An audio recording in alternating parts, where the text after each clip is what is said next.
Ini lagi berproses, kita belum bisa menyimpulkan semua proses ini.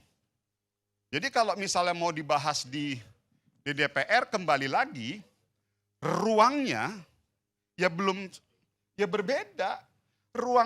Proses administrasi ada di Bawaslu, ruang proses gugatan kecurangan ada di Mahkamah Konstitusi. Kembali lagi kalau masuk ke DPR ya menjadi ruang politik. Akhirnya apa? Kalau sudah tanya ke kita para politisi, kita akan menerjemahkan, kita akan menyimpulkan bahwa gerakan mendorong hak angket semata-mata bukanlah gerakan moral. Semata-mata bukanlah gerakan ideal.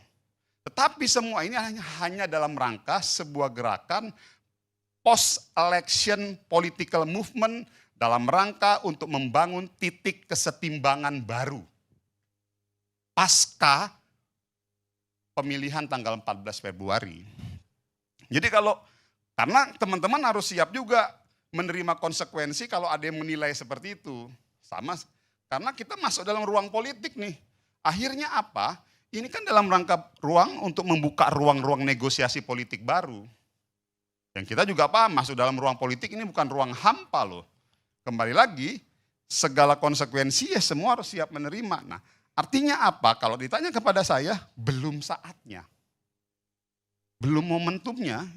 Hari ini mari kita nikmati dulu sebuah proses-proses politik ini. Yang pertanyaan kedua juga, kalaupun lu mau dorong hak angketnya ini kecurangan pilpres saja atau kecurangan pileg juga. Karena itu dua hal yang berbeda. Karena kompleksitas isu permasalahan perdebatan pileg itu jauh lebih kompleks daripada pilpres. Kalau teman-teman berniat ingin memperbaiki, punya niat, oh ini harus diselidiki begini-gini. Kalau tanya ke saya, pileg itu juga harus dibuka. Karena kompleksitas problematika pileg itu jauh lebih luar biasa.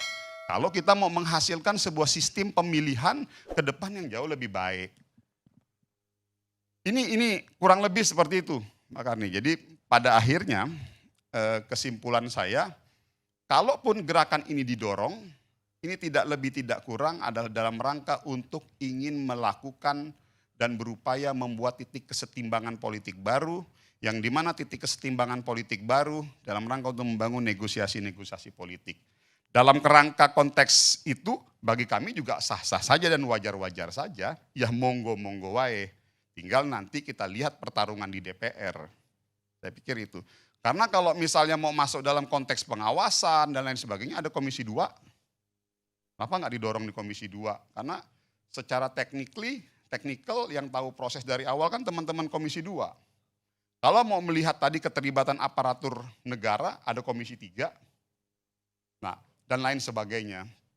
Nah, yang terakhir di balik itu semua sebetulnya saya lebih berkeinginan daripada kita akhirnya mendorong hak angket yang akhirnya sebenarnya kita menilai justru menghabiskan energi, menimbulkan kekisruhan baru, menimbulkan sebuah instabilitas politik baru.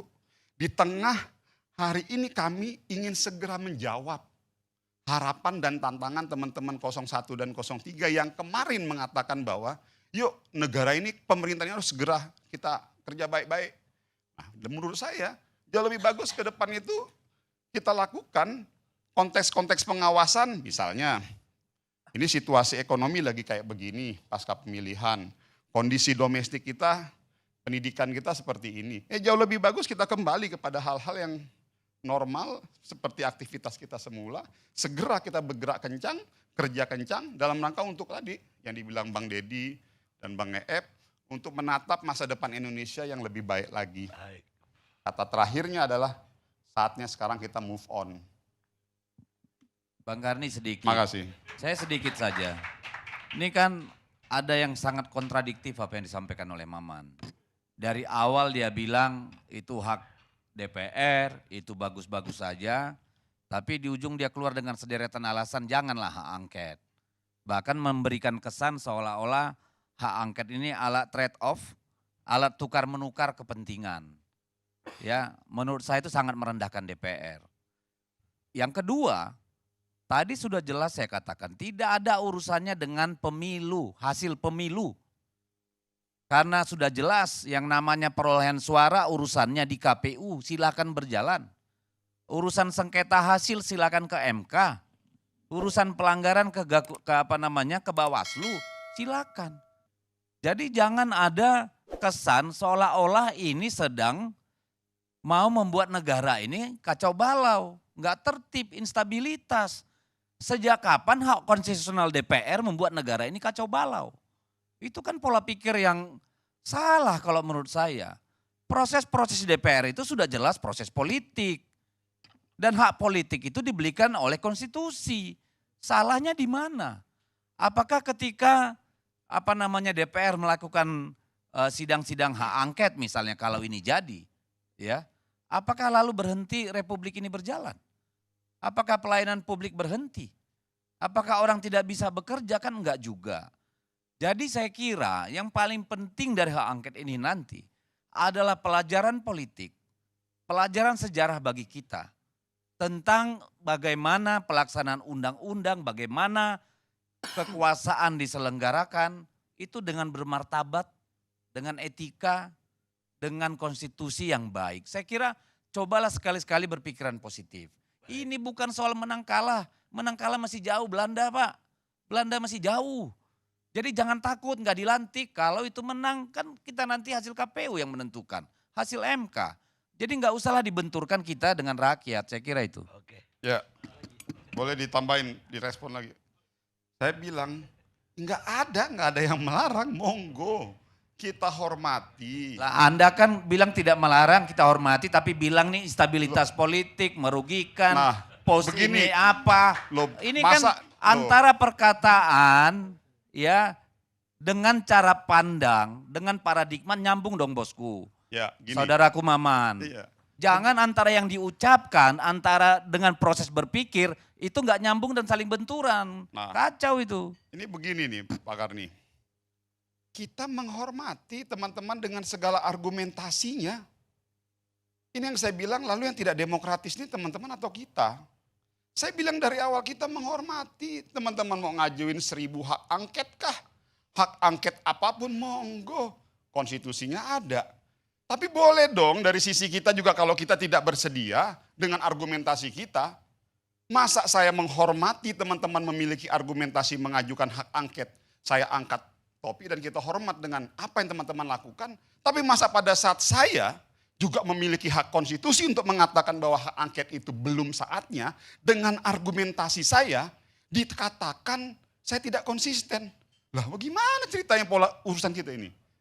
Jadi saya mau bilang bahwa ya monggo teman-teman ajukan hak angket, tapi hargai juga dong kalau kita tidak bersedia untuk mengajukan hak angket. Oke. Dengan argumentasi kita, ya bahwa kita menilai ada potensi terjadinya instabilitas politik, dan kita menilai bahwa ada upaya untuk terkesan ya, saya tadi udah bilang loh, akhirnya karena ini masuk dalam ruang politik, dimensi politik, kita akan mengcapture-nya semua gerakan itu dalam perspektif politik Pak Karni. Enggak mungkin.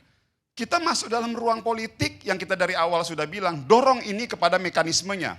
Tapi pada saat ini mau ditarik ke dalam ruang politik, teman-teman juga harus memahami dan bisa berusaha untuk mengerti pada saat kami menilainya dalam perspektif politik. Maka tadi saya bilang ini adalah post-election political movement yang kita menilai dalam rangka untuk membangun titik kesetimbangan baru.